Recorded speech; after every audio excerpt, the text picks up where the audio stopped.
వ్యాఖ్యానకర్త వ్యాఖ్యానం చేశారు. ఇది భౌతిక బంధాల నుండి విముక్తి పొంది భగవంతునితో అనుసంధానమైతే పరమానందం అన్నాడు మరొక కాబట్టి. కనుక కింగ్ జేమ్స్ వర్షన్లో ఇవన్నీ కూడా ఇస్తుంది. కింగ్ జేమ్స్ వర్షన్ అందులో అంటాడు, నిత్య సత్యమైనటువంటి పవిత్రమైన అనుభూతిని పొందే డివైన్ ప్లేస్ అన్నాడు. డివైన్ స్థలమే పరలోకము అని ఒక ఆయన చెప్పాడు. కనుక మనము ఈ లోకంలో మనశ్శాంతి కోసం ఏవో చేస్తున్నాం. ఈ మధ్య భారత ప్రభుత్వం కూడా యోగా అనే ఒక కార్యక్రమాన్ని చేసింది. దాని వరకు ఆంధ్ర రాష్ట్రం వైజాగ్లో కొన్ని వేల కోట్ల రూపాయలు ఖర్చు పెట్టి మనశ్శాంతి కోసం ఏం చేశారు? యోగా చేస్తే నరేంద్ర మోడీ గారు వస్తే ఆ యోగా చేసే మ్యాట్లు ఉంటాయి. ఈ మ్యాట్ ఎలా ఉందో యోగా మ్యాట్ వేసుకుంటే తెలిసే యోగా మ్యాట్ ఎలా ఉంటుందో కొంచెం మెత్తగా కాలు కింద వేసుకున్నా మనకి ఏమీ తెలియదు. ఆ మ్యాట్ల కోసం కొట్టుకుని అది అయిపోయిన తర్వాత యోగా అయిపోయిన తర్వాత ఆ మ్యాట్లన్నీ ఎత్తుకెళ్ళిపోయారు. వాళ్ళు లోక స్థితిని యోగా ద్వారా తమ పరిస్థితిని ఆత్మశాంతిని డివైన్ అని పరలోకం యొక్క ఆ ఉన్నతమైనటువంటి స్థితిని పొందాలని భూలోకంలో వేరే మార్గంలో వారు ప్రయత్నం చేశారు. వేరే మార్గంలో ప్రయత్నం చేస్తే మనిషికి ఎవరాదు రెండే రెండు మార్గాలు జీవము మరణం ఒకటే మోక్ష మార్గము యేసే ఆ మార్గము యేసే ఆ మార్గము ప్రభు యేసే ఆ మార్గము యేసే ఆ మార్గము ప్రభు యేసే ఆ మార్గము రెండే రెండు మార్గాలు జీవము మరణము ఒకటే మోక్ష మార్గము యేసే ఆ మార్గము యేసే ఆ మార్గము ప్రభు యేసే ఆ మార్గము యేసే ఆ మార్గము ప్రభు యేసే ఆ మార్గము పాపము తెలియక మనిషి వెదకుచున్నాడు వ్రతములు పూజలు చేసిన గాని పుణ్యనదులలో మునిగిన గాని పాపము పోదు మోక్షము రాదు పాపము పోదు మోక్షము రాదు రెండే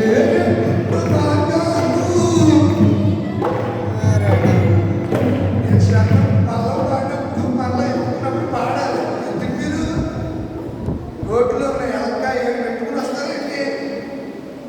దేవుని సన్నిధిలో మన స్వామిని పిలిచాలి, వినబడాలి. దేవుడికు మాటిచ్చినందుకు ఆయనతో మాట్లాడతామని, ఆయన బయటపరుస్తామని, ఆయన కనపరుస్తామని, నోరారా ఆయన నామ సంకీర్తన నువ్వు చేస్తామని దేవుడు సార్ ఆ స్థితి వచ్చేందుకు నేను సరిగా ఉండకపోతే దేవుడి సేవకులతో తిరిగి కనుకండి. పదే పదే దేవుడి సేవకులతో గద్దించుకోకూడదు. అర్థమవుతుందా? ఏ బాయిరోగం పాడటానికి నీకు పాడాలి కదా. జాడ్యమా? జాడ్యం అంటే జబ్బరి. జాడ్యం అంటే జబ్బరి. కొంతమందికి ఉంటారు, దాన్ని ఏమంటారంటే జెనెటిక్ ప్రాబ్లమ్స్ అంటారు. జన్యుపరమైనటువంటి లోపాలు. అలాంటివి ఏమి లేవు కదా మీకు.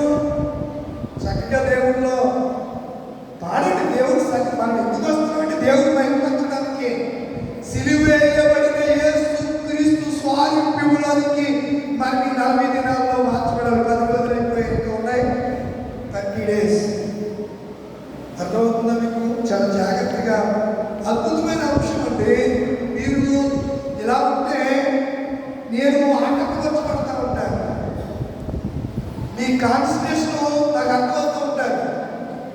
ఏదో అనుకుంటారు, మీరేం ఆలోచిస్తారో, మీరేం పదం పలికినప్పుడు మీరు ఎలా బిహేవ్ చేస్తారో, ఎలా ఆలోచిస్తారో కూడా నాకు తెలుసు. ప్రభు వారు నాకు తెలియజేస్తారు. తెలుసా, రాత్రి నేను ఒక పదాన్ని వాడాను. మా సిస్టరు అశ్విని ఆ పిల్ల నేను పీకాను, ఏం పీకావని అనే మాట మాట్లాడేటప్పటికీ తల్లి కూతురు ఇద్దరు అదేదో భూతపాలు అనుకున్నారు. అసలు తెలియదు పాపం, ఏం చేస్తాము. చాలా మందికి కొన్ని పదాల యొక్క అర్థం తెలియదు, మీరికి తెలియదు. తెలియక కొన్నిసార్లు ఆ పదం యొక్క ఇప్పుడు ఈ రోజు ఉన్నాను, ఈ మృతులు పునరుద్ధానం గురించి వాడు వచ్చాక అడుగుతున్నాడు, పరలోక రాజ్యంలో సెక్సువల్ లైఫ్ ఉంటుందని అడిగారు. ఎవరిని? యేసయ్యని. సెక్స్ లో అక్కడ కూడా ఎంజాయ్ చేయొచ్చా అని అడిగారు. ఎవరిని? యేసయ్యని అడిగారండి. నేను రాత్రి పలికినటువంటి ఆ పదం దానికి పీపుడు అంటే తెలుగులో వేరు చేయడం, లాగడం. ఏం చేసామని అనే దానికి రేపీకమని అంటారని దానికి అర్థం. కొన్ని పదాలకి మీరు గ్రహించాలి. మీరు చాలాసార్లు నేను వాడే వాడుక భాష, ఓటు భాషలో మీకు తెలియదు, తెలుపుకుండా మిగిలించుకోవడం, ఇలా కొట్టుకోవడం చేస్తున్నారు. నేను అన్ని గమనిస్తూ ఉంటాను. మీకు తెలియదు, ఏమంటా అర్థం తెలియనప్పుడు తెలుసుకోవడం ప్రయత్నం చేయండి, లేదా నన్ను అడగండి. ఏ సందర్భంలో ఏ భాష నేను వినియోగించానో పరిశుద్ధాత్ముడు నాతో మాట్లాడుతూ ఉంటాడు. దానినే ఈ మధ్య ప్రజలు చేస్తారు. ఏదో నామకార్థం సేవకులాగా రెడీమేడ్ ప్రసంగాలు పుస్తకం పట్టుకుని చేసి ఇక నిలబడి చెప్పే స్థితి కాదు. దైవ సేవకునిగా చాలా 34 సంవత్సరాల నుంచి ప్రభు పరిచర్యలో మోకాళ్ళ ప్రార్థన అనుభవం కలిగి దేవుని పాద సాన్నిధ్యంలో రేయి మొదటి జామున అలాగే 4వ జామున లేచి ప్రభు సన్నిధిలో ప్రార్థించే అనుభూల నుంచి గ్రౌండ్ల నుంచి వచ్చిన వాడు నేను. ఎందుకు ఈ విషయం చెప్తుందంటే కొన్ని పదాల యొక్క ఆధ్యాత్మిక స్థితి మీకు అర్థం కానీ ఎవరో చెప్పరు. చెప్పాలంటే అలా చెప్పరు. ప్రభువా ఈమెను దీవించిన ఆయన, ఈమెను దీవించిన ఆయన, ఈమెను బలపరిచిన ఆయన, ఈమె రోగాలు తగ్గించిన ఆయన, ఇదే ప్రార్థనలు. మర్మాన్ని ఎవరు బోధించడంటే బైబిల్ చెప్పేది కాదు, విప్పేది. బైబిల్ చెప్పేది కాదు, విప్పి చెప్పేది. ఆయన చెప్పారు లేకుండా ఆయన ఏది బోధించలేదు. మొదటి ప్రశ్నలో ఆదామును దేవుడు అడిగాడు. ఆదాము స్థితి ఏంటప్పుడు మహిమాన్వితమైన స్థితి. ఎక్కడ? ఏదేదో తోటలో. మహిమ కోల్పోయిన తర్వాత సిగ్గు వారిని ఆవరించింది. మరి భూలోకం విడిచిన తర్వాత పరలోకంలో మన స్థితి ఏంటి? పరలోకంలో మన స్థానం ఏంటి? పరలోకంలో మనం ఏ శరీరంతో ఉంటాం, ఏ మహిమను ధరించుకుంటాం, ఇవన్నీ మనము ఆలోచన చేయాలి. ఏదో తెలుగు తక్కువలాగా, జ్ఞానం లేనిలాగా మనం ఉండటానికి వీల్లేదు. కనుక ప్రియమైన దేవుని పిల్లలారా, దైవ జనాంగమా, ఆధ్యాత్మిక జీవితంలో మన స్థితి ఏ రీతిగా ఉంది? ఈ ఆధ్యాత్మిక స్థితిని బట్టే పరలోకంలో మన స్థితి నిర్ణయించబడతారు. మీరు గమనించండి బాగా. రాత్రి మనం వచ్చి అడిగిన ప్రశ్న, కైసరుకు పన్ను ఇవ్వటం న్యాయమా? రాత్రి మనం దాని గురించి ఆలోచించాం. యేసయ్య ఏం చెప్పారు? కైసరువి దేవునికి ఇవ్వండి. వారు మాట్లాడకుండా వెళ్ళిపోయారు. ఎవరు? పరిసయ్యులు. పరిసయ్యులకు ఎవరని చెప్పారు? ప్రత్యేకం. మరి సద్దుకాయలు ఎవరు? వాదండి పునరుద్ధానము లేదని చెప్పేవాళ్ళు సద్దుకాయలనే సంగతిని నేను మీకు జ్ఞాపకం చేస్తూ ఉన్నాను. ఈ సద్దుకాయలు యేసయ్య దగ్గరికి వచ్చి ఒక ప్రశ్న అడుగుతున్నారు. పరిసయ్యులు అడగటం, పరిసయ్యులకు ఆయన జవాబు చెప్పటం, వారు మాట్లాడకుండా వెళ్ళిపోవటం. ఎవరు చూశారు? ఎవరు విన్నారు? సద్దుకాయలు చూచారు, సద్దుకాయలు విన్నారు. విన్నట్టు సద్దు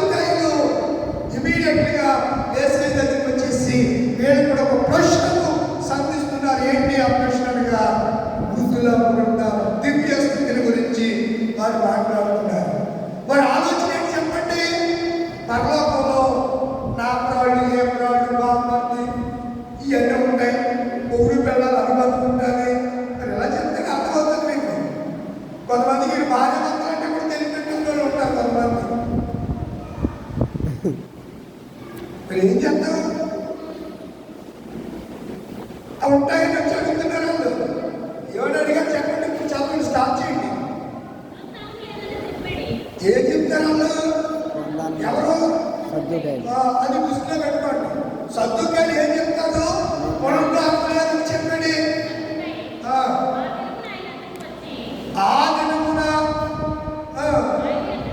ఎవరెందుకు? యేసయ్య ఎందుకు వచ్చి ఏమంటున్నారు? బోధకుడా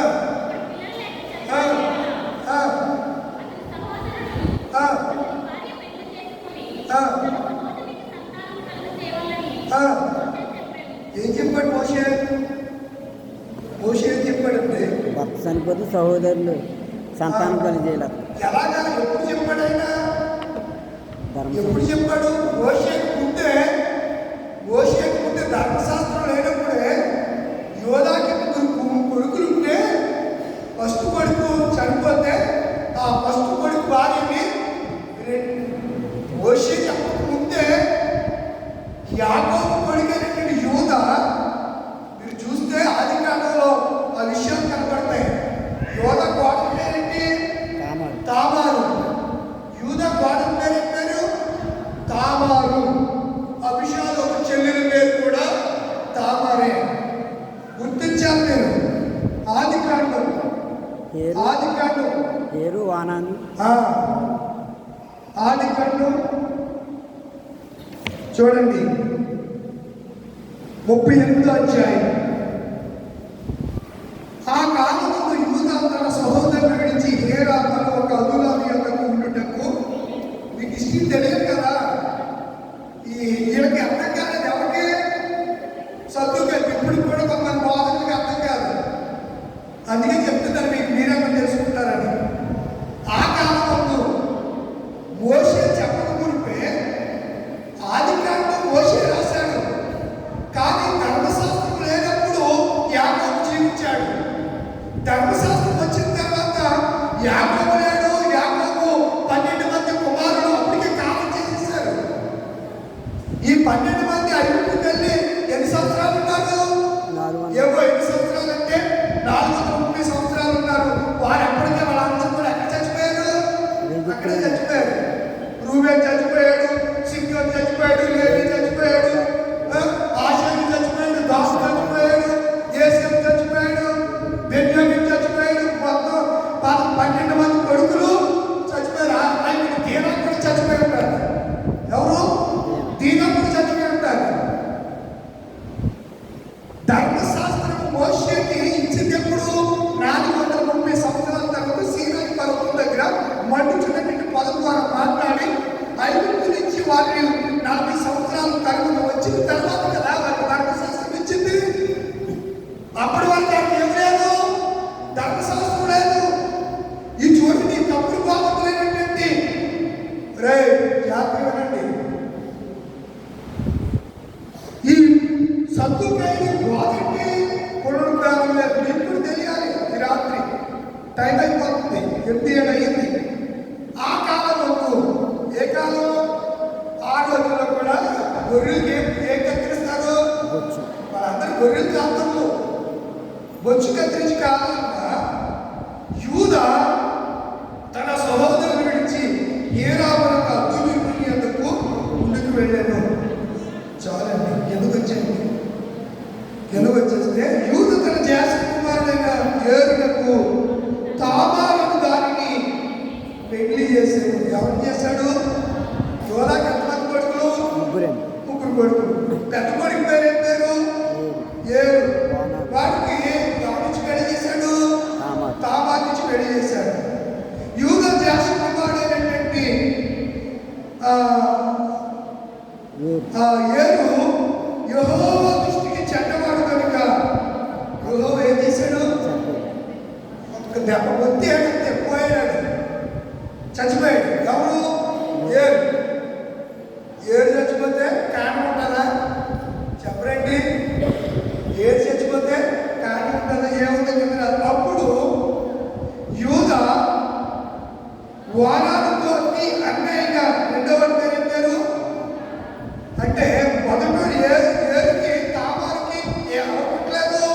పుట్టలేదు. పిల్లలు పుట్టలేదు, చచ్చిపోయాడు.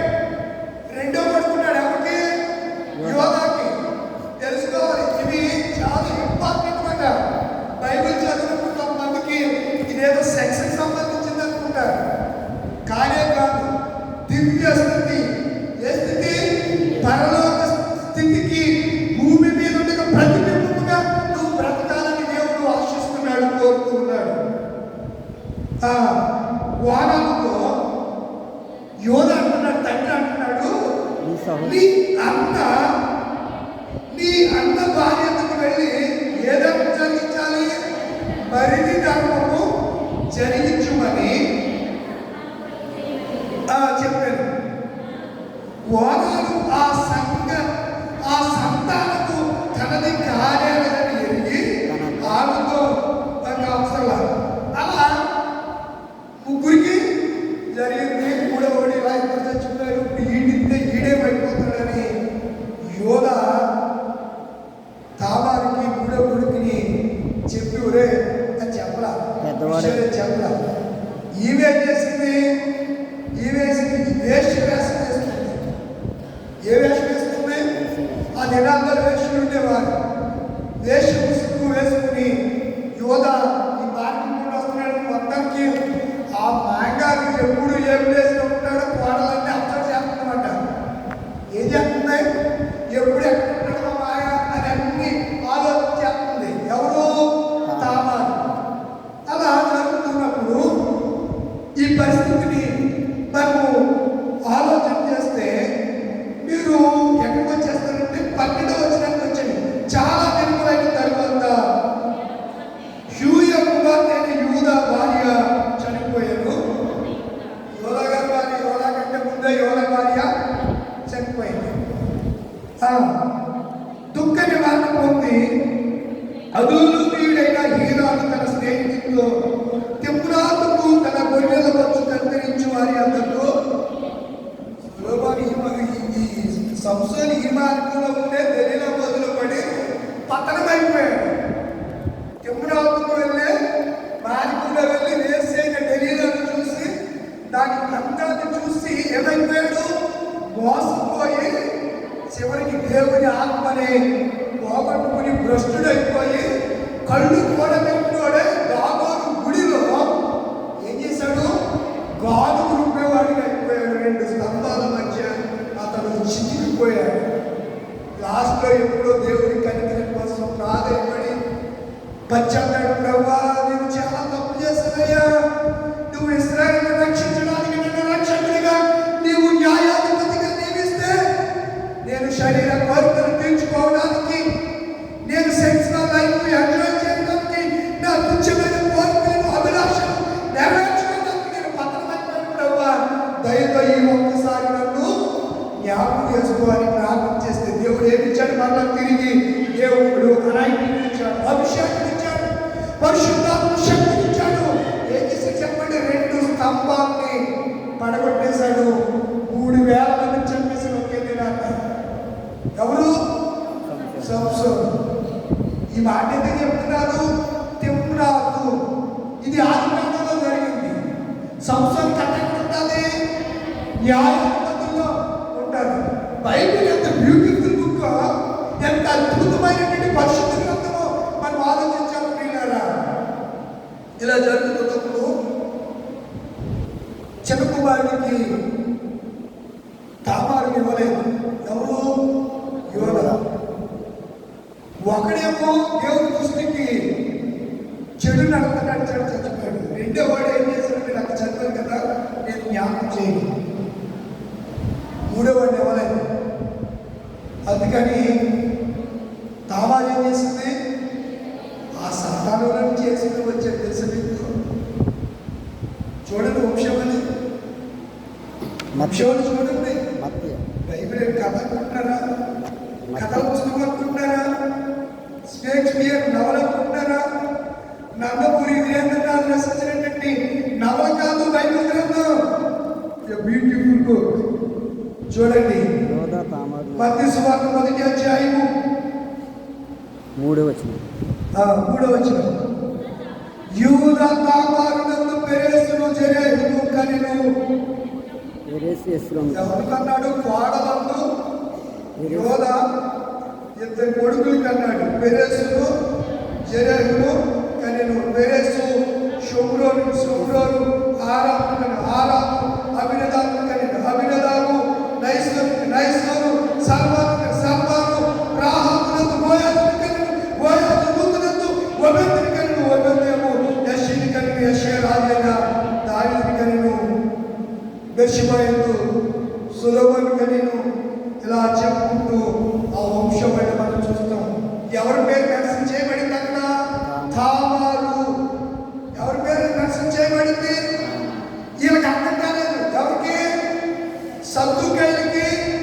ఇది ఈ స్థితి గురించి వాళ్ళకి తెలియక వాళ్ళు ఏమన్నారు? మత్తయి సువార్త వచ్చే టైం లేదు కదా, చాలా ఇస్తుంది చెప్పడానికి గంటలు సరిపోవు. దేవుడికి మనకి ఇచ్చిన ఈ కొద్ది సమయంలోనే మనం జాగ్రత్తగా దాన్ని క్లోజ్ చేస్తున్నాం. చూడండి, 2వ వచనం చదువుతారంటే, మీరు లేఖనములను కానీ 2వ వచనంలోనే అందుకు యేసు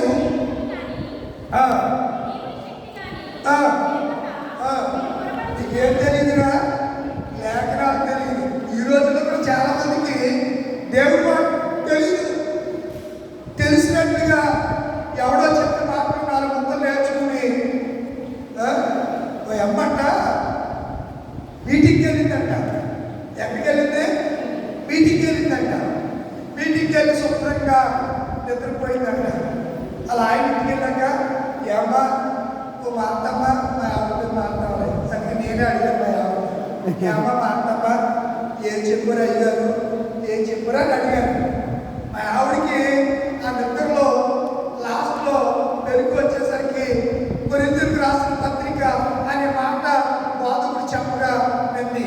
15వ అధ్యాయంలో వృత్తిలో పునరుద్ధానం గురించి అనే మాట వింది. ఇది ఏం చెప్పారంటే కొరింథీయుల గురించి చెప్పిందండి అని అందమై ఆవిడ. ఎవరు? ఏమిటి ఇవిడి?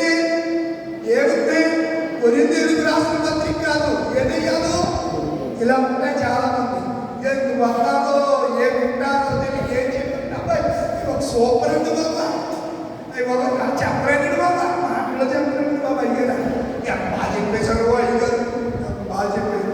మరి ఏం చెప్పారో నీ స్థితిని మార్చి నీ గతిని సరిచేసే వాక్యము లోపల నాటబడితే ఏం చేస్తుంది? ఫలిస్తుంది. విత్తనం లోపల నాటబడకపోతే ఏముంటాయి? సండే స్కూల్ టీచర్ గారు సండే స్కూల్ పిల్లల్ని అడిగిందంట, ఎలా దేవుడు నీకు 2 చెవులు ఇచ్చాట అంటే, టీచర్ గారు ఒక చెబుతా వినడానికి ఒక చెబుతా అన్నాడంట. ఈ రోజు క్రైస్తవులు కూడా అలాగే ఉన్నారు. ఓ చెబుతా వింటాం, ఓ చెబుతా, అందుకే 2 చెవులు ఇచ్చాడండి అని అన్నాడంట. వాడు చెప్పింది కొంతవరకు మనకి న్యాయంగా ఉంటే ప్రభు ఏమన్నా తెలుసా? వినుటకు చెవులు గలవాడు వినుడుగా కానీ ప్రాక్టిక గ్రంథాలు అంటాడు. ఆత్మ చెవులు సంగతులు అంటే వినే చెవులు ఉన్న వారి ఆత్మ సంగతులు గ్రహించగలరు. దానికి సద్దుకైతే ఏమలేదు? దేవుడు లేఖనాలు ఏంటో వీళ్ళకి తెలియదు. లేఖనాలకు ఏంటో తెలియదు. పరిశుద్ధాత్ముడు ఎవరో కూడా తెలియదు. అలా జీసస్ క్రైస్ట్ ఎవరో తెలియదు. జీసస్ క్రైస్ట్ దేవుడు ఎవరో వారికి తెలియదు. సద్దుకైతే అందుకే అడుగుతున్నారు పునరుద్ధాన సంగతి ఏంటి అని అడిగితే ప్రభు చెప్పిన మాట, మీరు లేఖనాలని తెలియక పొరపడుతుంది.